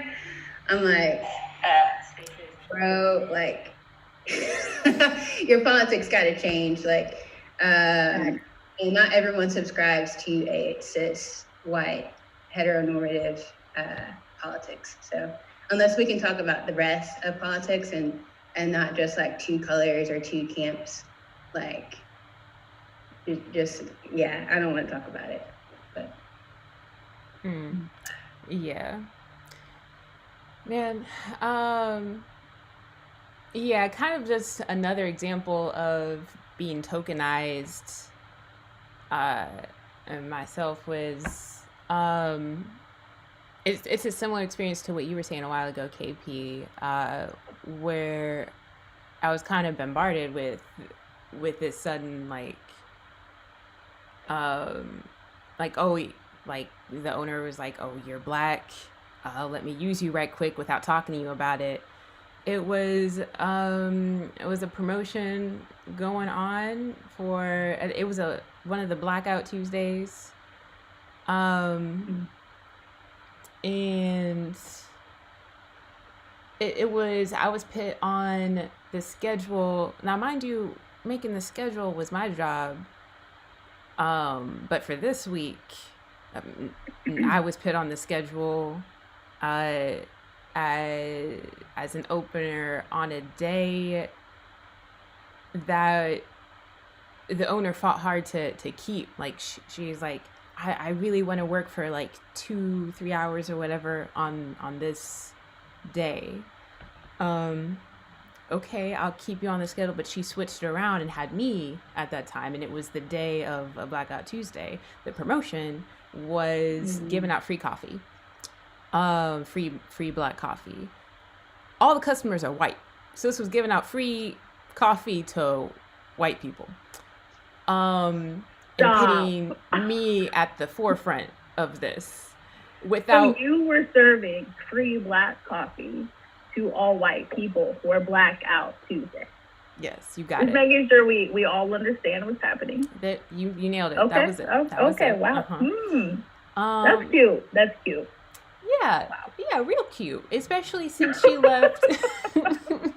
She also put on the schedule the only other minority person who was Latinx. And she put us on the forefront of this without providing any kind of like wording or explanation as to like what we should be saying to people about this promotion and what we were doing. Ma'am.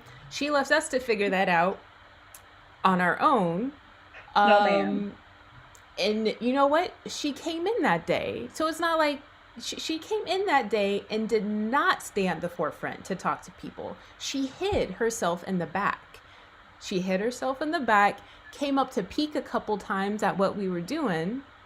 She heard one of us say Black Lives Matter to someone, to a customer, and she nodded. She made sure we saw her nodding in approval, and she went back and hide in the back. Yeah, now normally my previous self might be looking at me right now, like, oh, you're really calling her out. Like, yes, I won't list her name or anything like that. That's deserving, though. But Like, yeah, you got to call this stuff out as you see it. Like, it was bad. It was really Even bad, and it was you- disappointing. even you telling that story, hearing it is exhausting. So I can't imagine actually experiencing it.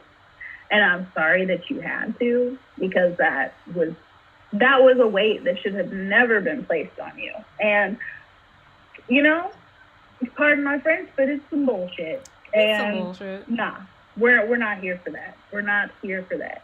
Yeah.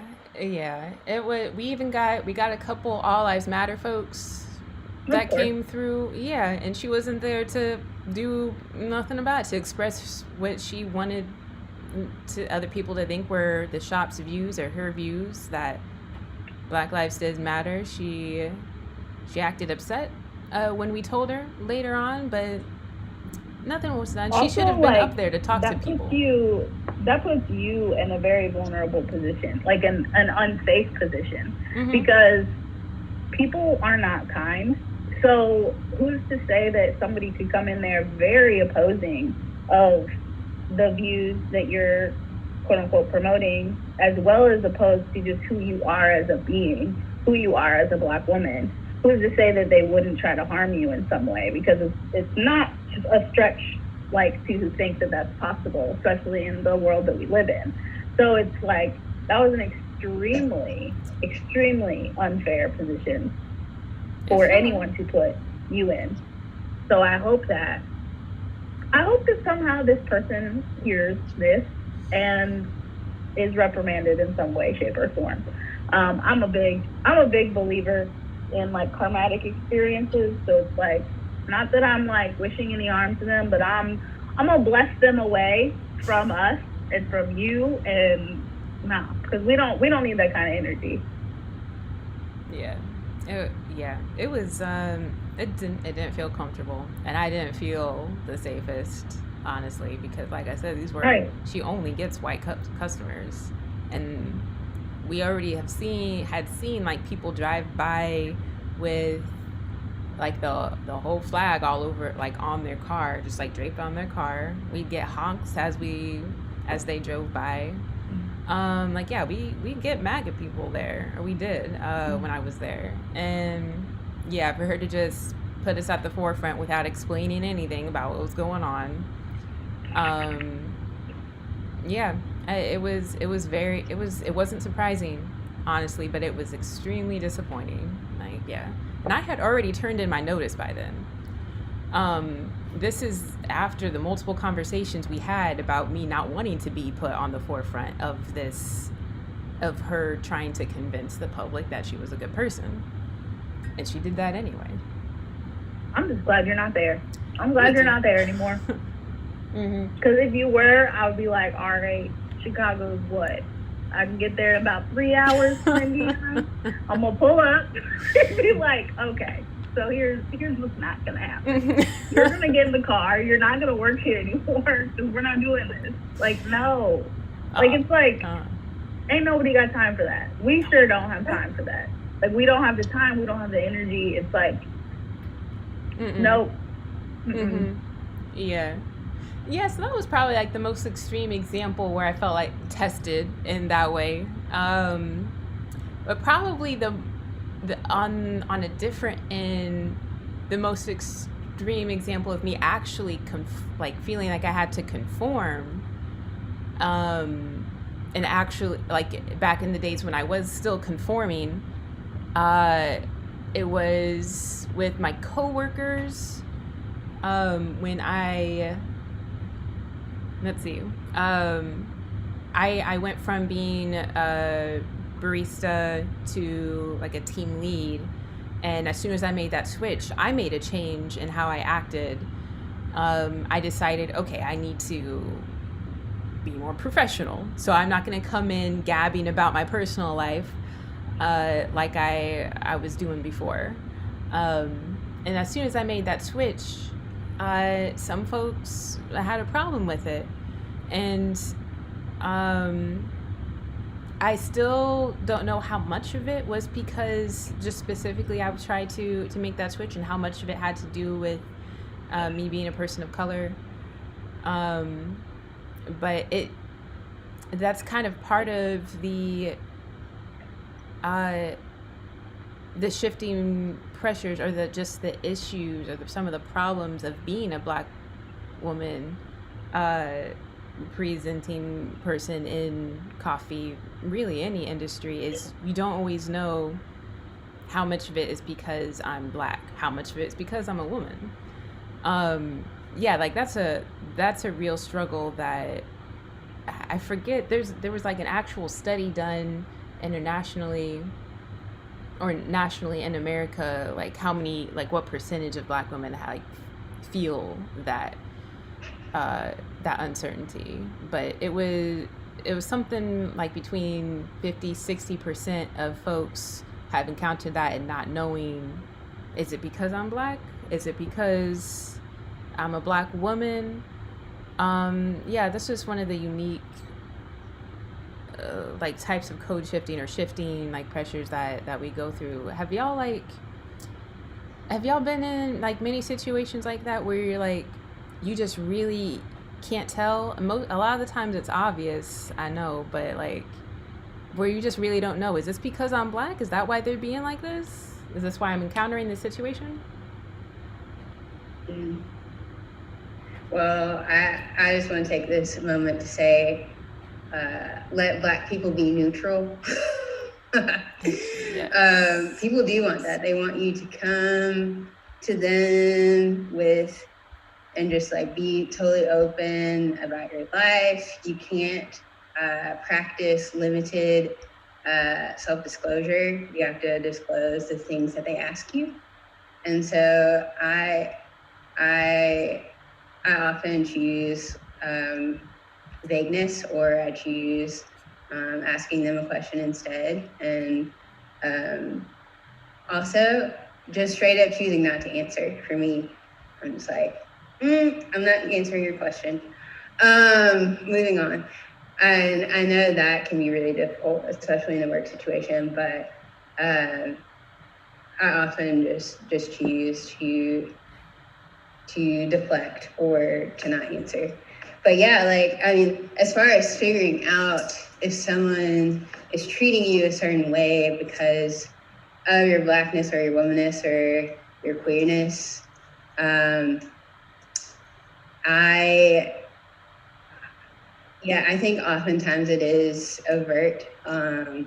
And oftentimes, like, my metric for that is like to either ask them or to think about situations where they've interacted with other people who are the same skin color as them or the same gender as them, or who have the same sexual preference as them, and to be like, all right, now, like, Jake, you know, would Jake be asking Matthew this same ass question?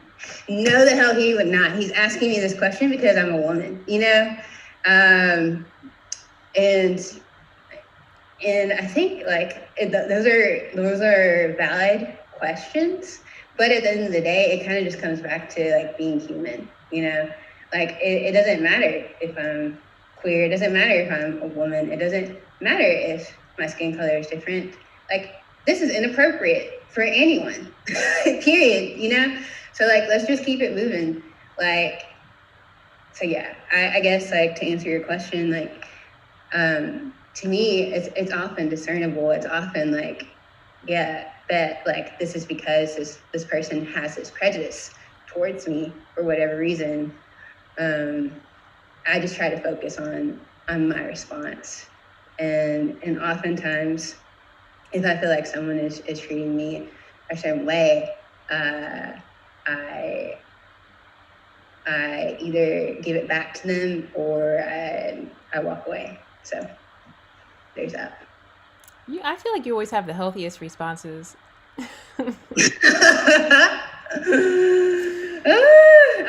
If people only knew.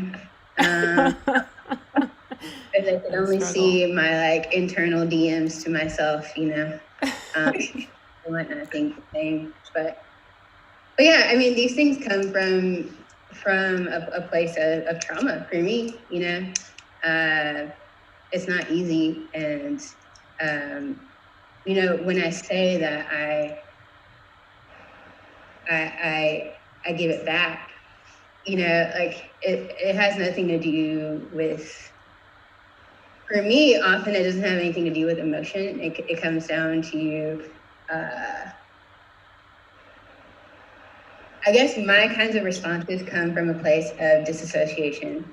So like, it's not necessarily that I'm always like healthy and can respond well to these things. It's like, I dissociate and therefore like, this is just what it is. So like, you know, it's kind of like what KP was saying about karma and energy. It's like, bro, like you give this energy, like you're gonna get this energy, you know? It's not personal. And I wish that we could just talk about just being human and how we could treat humans. But there is specificity in the way that people treat us. And, you know, of all the code switching we can do, our genetic code is not something we can change. So it's really hard to catch things just because you're a certain skin color, or to catch things because you have certain like secondary sex characteristics. But like at the end of the day, for me, what's important is to be a good person. Yeah, I'm done. What y'all got to say? No, that I was think that's good. very wholesome. So be a good person.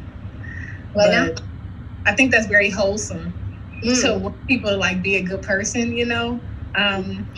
I've like sat in rooms with Black men, Black women, people of different races, like majority minorities, have worked in the space for years and have still had people be like, yeah, we don't touch your judgment, or like, I've been in a position of authority in retail for years and still have people like, well, we don't get it.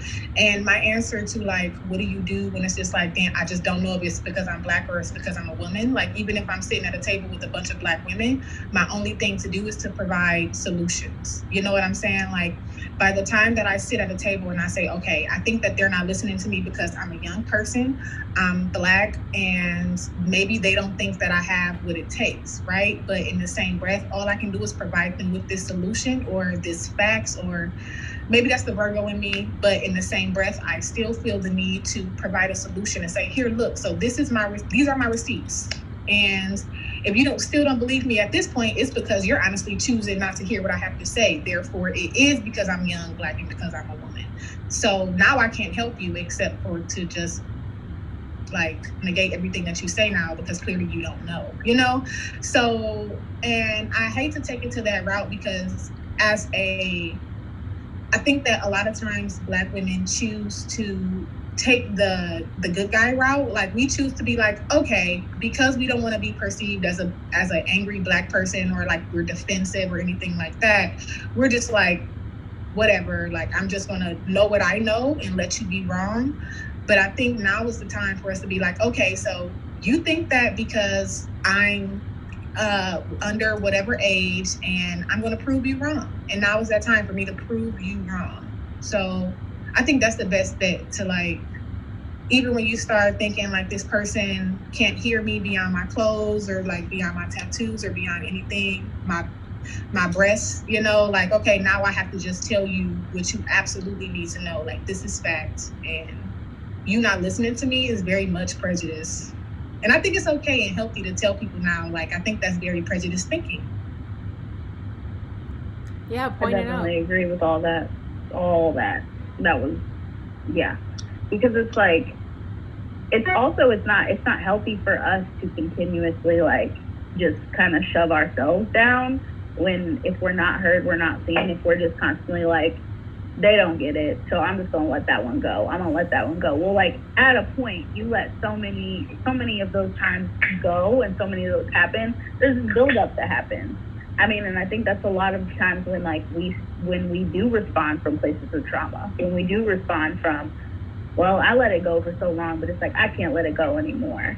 And so there's something about like taking our power back to be like, you know what, it is because like that's a prejudice. Like calling it out for what it is I think because it hasn't been called out for what it is for so long, that's why it continues to happen. And it continues to happen in rooms where it shouldn't be happening. Like if we're in those rooms, it shouldn't be happening because it's gonna require one of us or all of us, if we happen to get to be in the same place at the same time, to be the people that make the shift and make the change, like in a positive way. So like, yeah, we're shifting, but we're shifting to the way that it should be so that we are heard and seen, no matter our sexual preference, our gender, our, no matter anything, no matter the color of our skin. Like it's been time is what I often say. I'm like, it's been time for this to be our reality and where we sit and experience life. So especially in coffee, like this is a product that's for us and by us.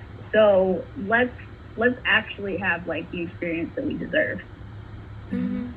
There's something about this that is really feeling very war on drugs. Like there's something about this that feels close to like how marijuana is treated, right? Like although we know that it has been celebrated by many of African Americans, the people who benefit from it are Caucasians. They have dispensaries, they got grow rooms, they got land, you know what I'm saying? And like they benefit from this product that we have been locked up for years and have been called criminals for. So it feels very war on caffeine, right? Like here you have these farmers and these people from these third world countries that are actually benefiting us with this great bean, this great product, and the only people that are benefiting from it are like random middle class white men. Like how is that even possible? You know what I'm saying? Like at what rate do we start to get what's ours? At what point do they start to say, okay, we know that this is from this country and we know that this is what benefits from that, so we need to pay that forward, right?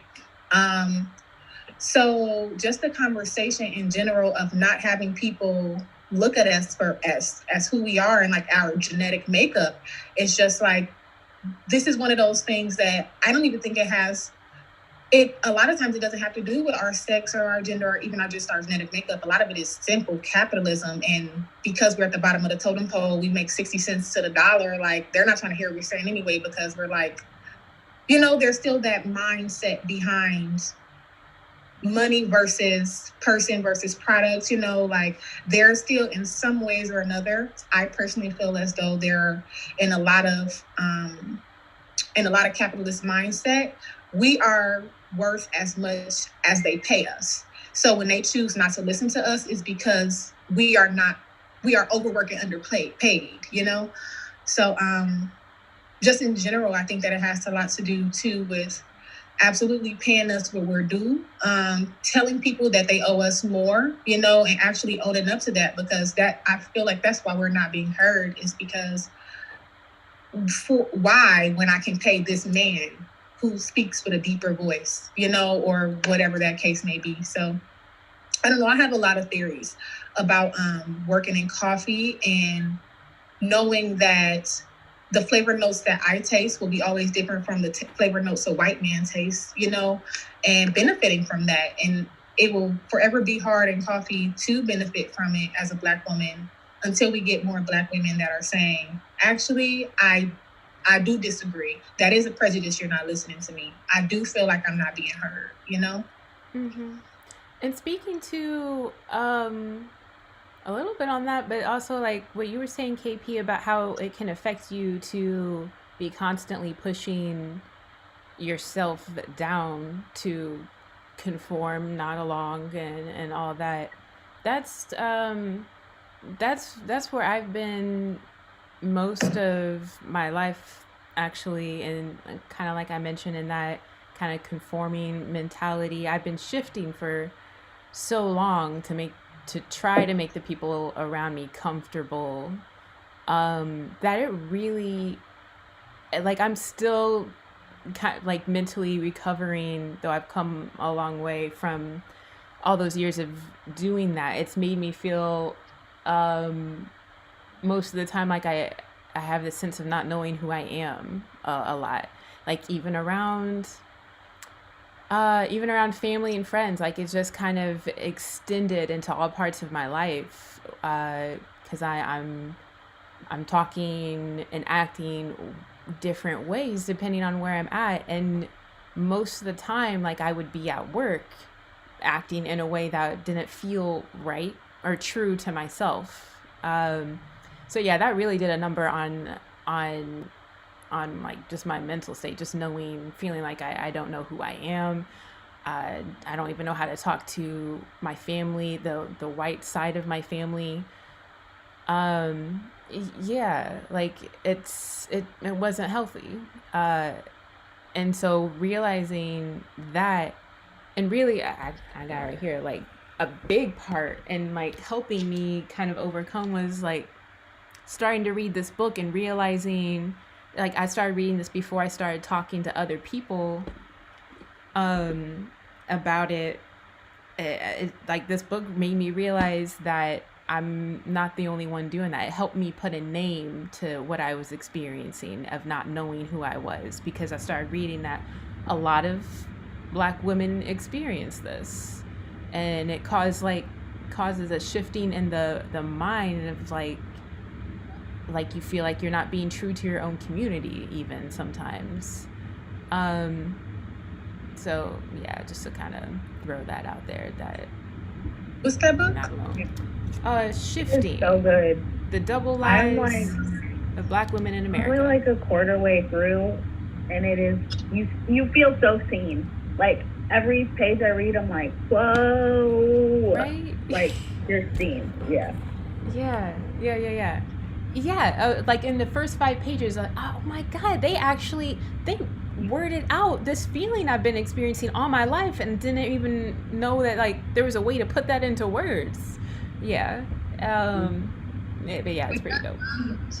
With like what Tatiana was saying is we gotta vocalize. We have to articulate and make receipts of these shifts. Like unless we say something about it, there aren't receipts.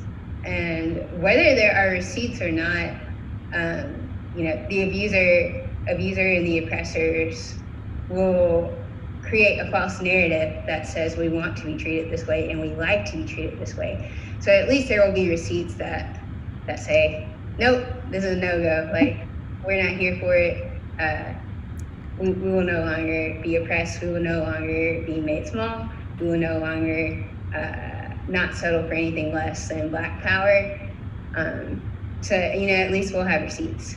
But yeah, I was thinking this morning, and I think the greatest damage, the greatest pain of code switching is the damage that is done to your self-concept and your ability to self-actualize. I was telling KP this other day, like you need to self-actualize. No matter how ridiculous or outlandish it is, or how it's going to be perceived by other people. Like even like you're saying, Nikki, like feeling like you're letting your culture down and things like that. Like more so, like what about and you are saying this, but like what about your culture of self?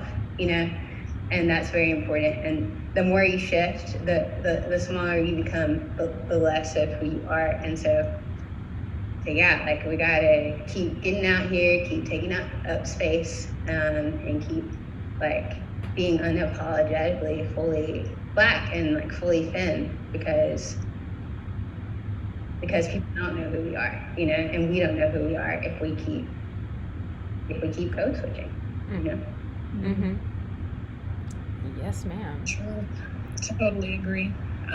It is very hard to not code switch, especially when you're in that space. Like, it's conditioned, and it's conditioned in you to just be like, hi, how are you? You know, and like, not to say that saying hi, how are you is by any way, you know what I'm saying, like a gentrified saying, but there is a difference between seeing people that I know and being like, hey, what's up, girl? And being behind the counter and being like, hi, how are you today? You know? Then there are moments where you get comfortable with somebody at work and then you're like, hey, how's it going? And then you're like, you know, then that part of you starts to show itself. And it's, I mean, that's always enjoyable inside of coffee when you like see this person that comes to your coffee house Monday through Friday and they're your regular and I mean, you love them. And then, you know, like then you're allowed to kind of be that person outside of yourself. It does like we were talking about earlier, it does help when you have your own music, you know, you can wear what you want to wear. And you can just be who you want to be, whether you're, you know, no matter your pronouns. But it is definitely a struggle to be able to be yourself in a world where you are constantly asked to conform. And it is pushing through that discomfort, like really, really thinking outside of the box to be like, actually, if you really don't accept me looking like this, like I honestly shouldn't be here in general, you know? If I can't, or if I feel uncomfortable inside of your place of business and like you have people walking inside of your establishment with Trump masks on, like I need to really think about why I'm here, because what am I to say to this lady? That's real. That's real. That reminded me, I remember the first shop I ever worked in, we had this like health department inspector that was literally like the most tedious human I've ever experienced. Like she just was not kind. And she happened to always come when I was working. And the first time she was like, you do know that like your hair needs to be like up if you're working behind the bar.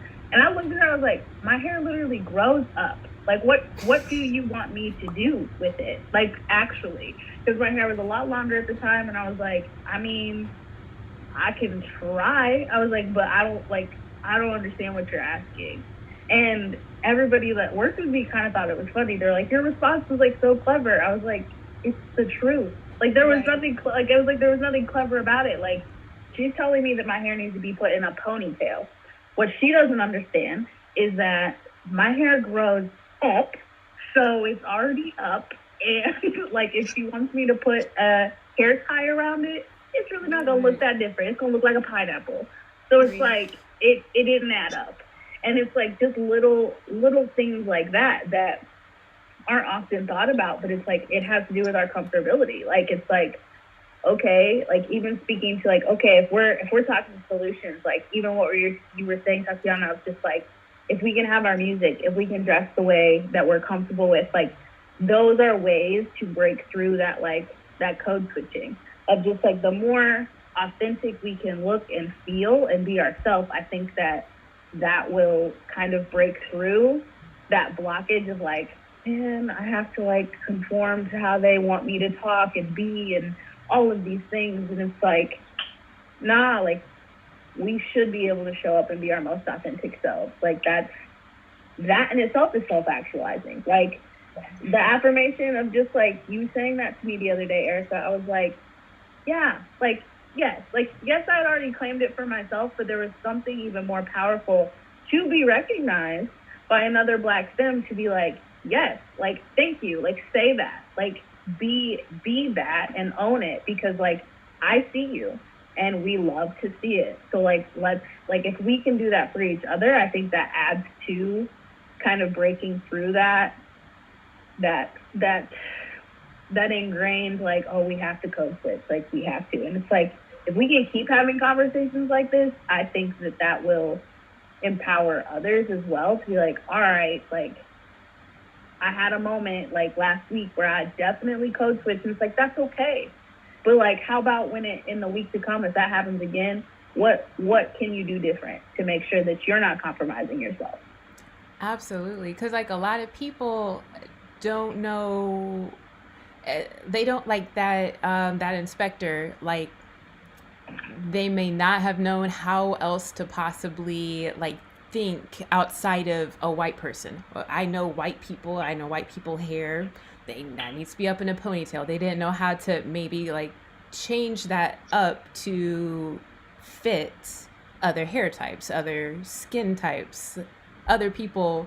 And so speaking up can help like put that in the minds of those people who don't have any other like frame of reference. They're used to their own race, or they're used to other people conforming and switching, like shifting, code switching so much that they haven't ever even been taught like how else to think. So yeah, speaking up goes, I think, like all of y'all have said, will go a long way in that, and helping ourselves, but also helping the other parts of the community that also don't know who we really are. Like, okay, let us inform and teach by just being ourselves and see what happens there. Yeah. All right. Y'all, I really appreciate y'all being here. I'm gonna let you, if y'all have any like final words, nuggets of wisdom or whatever, I'll let y'all drop those. Otherwise, we can get on out of here. Be ourselves. I just say I appreciate y'all. I'm always like excited to actually get to share space with like-minded humans. So this was like super refreshing, especially since I woke up the way I did. So this kind of brought me back to center. So I'm thankful. Very nice. I like to hear it. I'm so thankful. I almost cried before this started, so I'm very thankful to all of you. Ditto. Same. This has been a wonderful conversation. I look forward to the many of other conversations we will soon have. Yes. This has been amazing. Yeah. Ditto. What all y'all said. Thanks for putting this together, Nikki. Of course. I mean, I might have mentioned, I'm sure I've mentioned this before, but it's completely selfish. I just really wanted to start talking. I really wanted to talk to y'all. And I wanted to talk about this feeling, that we've all been experienced at some point or another, still experiencing. And so, yeah, thank y'all so much for being here. I look forward, same as y'all said, to continuing to talk with y'all and continuing to, just push being ourselves more. Yeah, we look forward to the next calendar invite. All right. Be on the lookout. Also, shout out to all the people that made sure we have been caffeinated enough. Hey. Right. Because I'm